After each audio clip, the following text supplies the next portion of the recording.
In this video, I'd like to show you how to use gradients in the surface editor to mask out portions of a surface. This will give you an amazing amount of flexibility when texturing. In this scene, I've got a single object that has two walls and a floor, but it's all got one surface.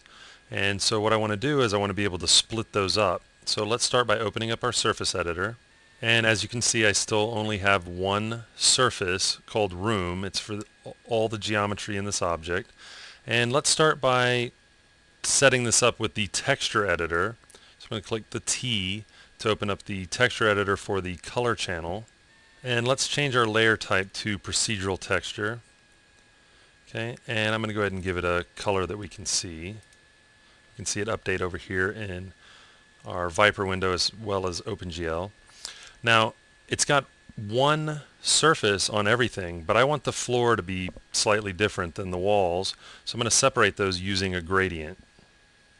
So we'll choose Add Layer, Gradient, and it places it on top. Now, by default, the input parameter is Previous Layer.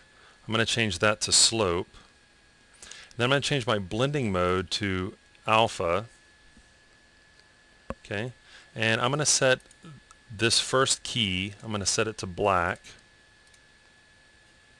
okay, so that nothing is showing through. And then I'm going to go ahead and change this to white. I'm going to add a new key and change it to white, okay, and just adjust the key so that I'm allowing where white, just like an alpha mask, alpha map, what I'm doing is I'm allowing where the white is, I want it to show through, and where the black is, I don't want it to show through. And as we can see, the walls have the texture, but the floor doesn't. Even though it's got one surface, I'm able to, with a gradient, I can go in and mask out the areas that I don't want. Now this is using the texture editor to do it. I'm going to go ahead and close this down, and now we'll use the node editor to do the same thing.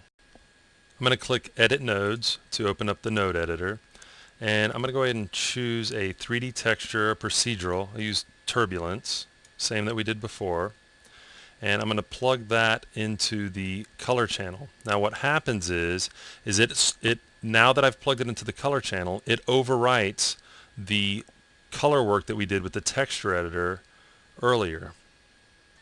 Let's double click and we'll change the background color to red, and we'll go ahead and leave, well actually let's go ahead and change the foreground color to white just so it's a little more intense here. But we run into the same problem that we had earlier, which is the walls and the floor are the same surface, and we want to break that up, so we'll use a gradient like we did before. So we'll go to Add Node, Gradient, and choose Gradient.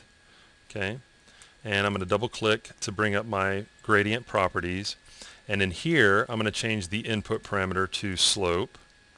Okay, and I'm going to go ahead and change my color to white, and then I'll make another key and change that to black. Okay, we're not seeing anything update here because we haven't linked it yet. Okay, so I'm going to go ahead and slide this out of the way.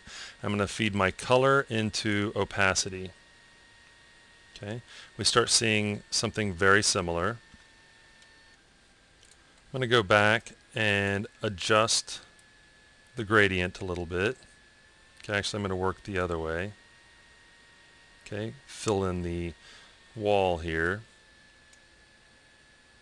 Okay, and so right now I'm feeding the color into the opacity because I want the white and black to go from color to opacity. Now, what I can also do in the gradient is I can select this key right here, and I can change its alpha to 0.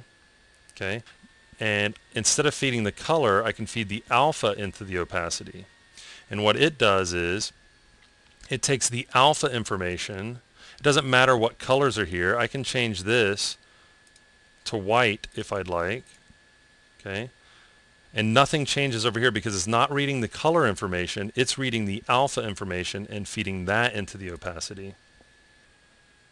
So I'm going to close the node editor, and as we can see, the node editor is overriding the color channel out here because we have edit nodes turned on. If I turn this off by clicking the check mark, our texture editor and our color channel here is now available.